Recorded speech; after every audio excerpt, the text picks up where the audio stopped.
How's it going, everybody? Welcome to another edition of The Opinion, and fresh off the press, Clemson falls to the Duke Blue Devils, not in basketball, but in football, 28-7. And I'm going to repeat myself because that was not a verbo or a typo, or however you want to say that. It wasn't a typo, but I'm verbally saying, so I'm going to call it a verbo, or it wasn't a mistake, basically, is what I'm trying to say.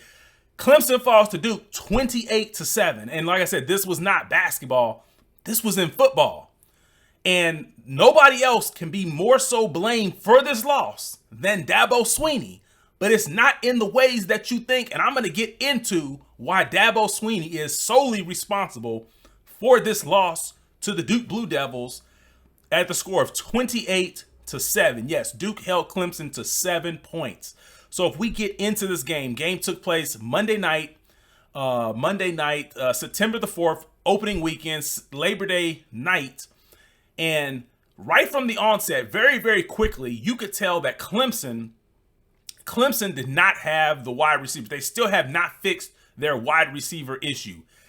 If you were looking for what I was looking for an improved offense. You got a guy like Cade Klubnik, who got a little bit more playing time towards the end of the year last year in the conference championship game, as well as their bowl game. So I was looking for Cade Klubnik to look a little bit more polished with a little bit more experience under his belt.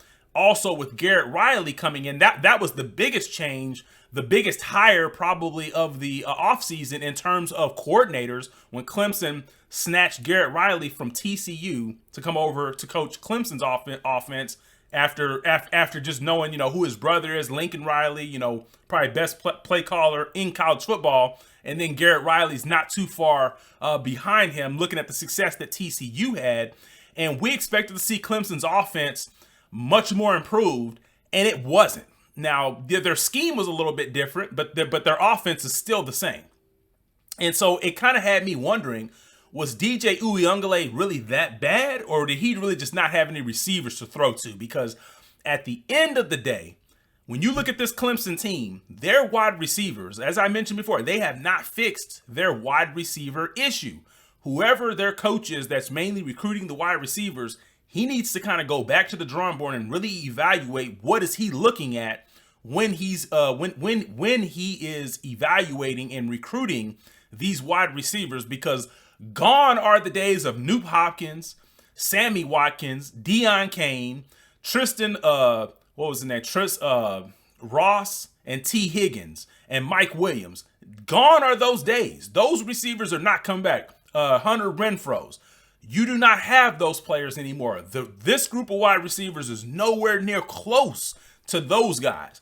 This group of wide receivers, and I'm not trying to talk bad about the wide receivers that Clemson has, but this group of wide receivers would not make the team on those past Clemson teams when Clemson had guys that could take the top off, guys that could catch screen and take it 80 yards. This group of wide receivers does not get separation. Clemson's best offensive player is Will Shipley, and their backup running back is probably their second best offensive player, the big number 7 for Clemson. But Will Shipley is the team's best offensive player, and he's been their best offensive player probably the last 2 years outside of the quarterback. And as the season goes on, teams are going to start keying in on him, and they're going to start trying to take him away. He had 114 yards versus Duke, but that was he had to work for that 114 yards. When you look at Clemson's wide receivers, they failed to get separation. Cade Klubnik struggled. He looked about as bad as DJ Uiagalelei did at times. So, like I said, you have to ask the question now, because you can't blame DJ Uiagalelei. He's not there. Was DJ Uiagalelei that bad, or was it the guys around him, primarily the wide receivers, that were that bad? Now I'm starting to think it was the wide receivers.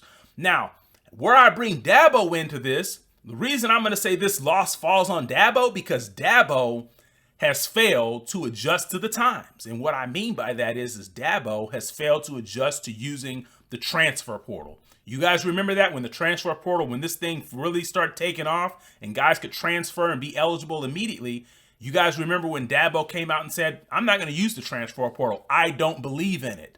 Well, you had better start believing in it very, very quickly, because your team is in need of wide receivers, and I'm not talking about just wide receivers out of high school.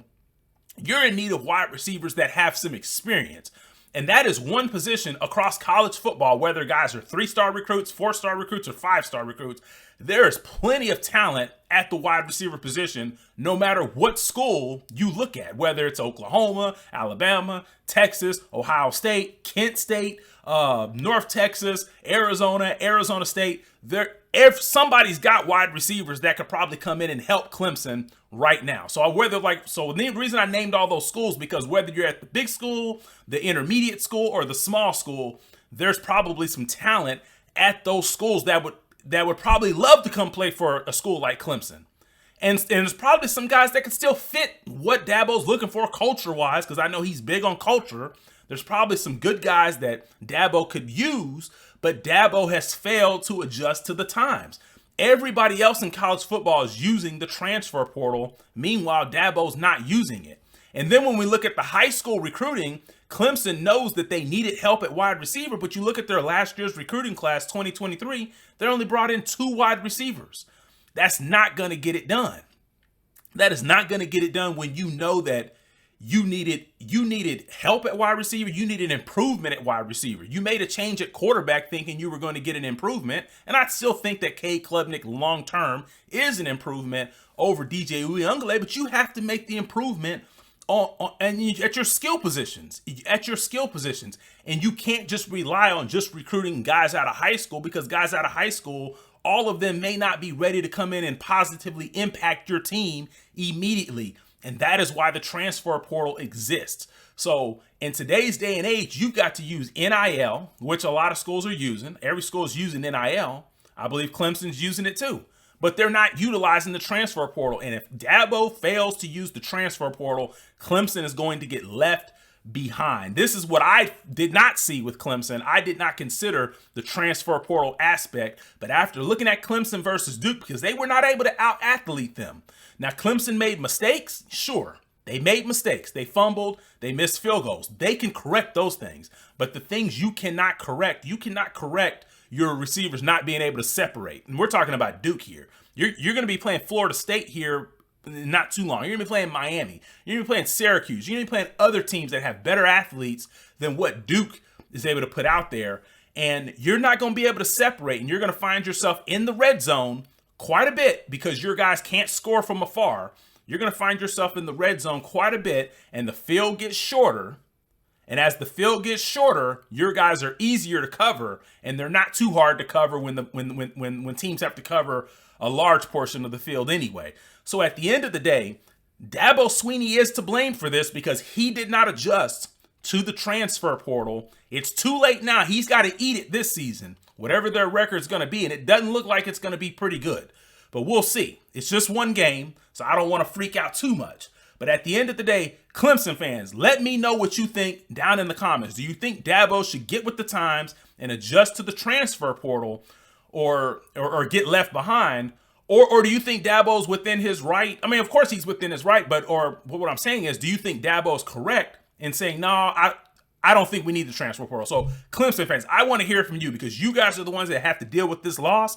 Do you think Dabo should get with the times, or do you think Dabo should just keep doing the status quo and basically just hoping for the best? So at the end of the day, leave your comments below, and I will say I'm out, but keep subscribed here because I will have breakdowns on the Alabama versus Texas game. Hopefully I'm going to have a breakdown on Miami versus Texas A&M and possibly a few more. So if you're a college football fan, Clemson fan, Miami fan, Alabama fan, Texas fan, definitely hit the subscribe button below because I'm going to be breaking those down as we get into the week here as well. But other than that, I'm out.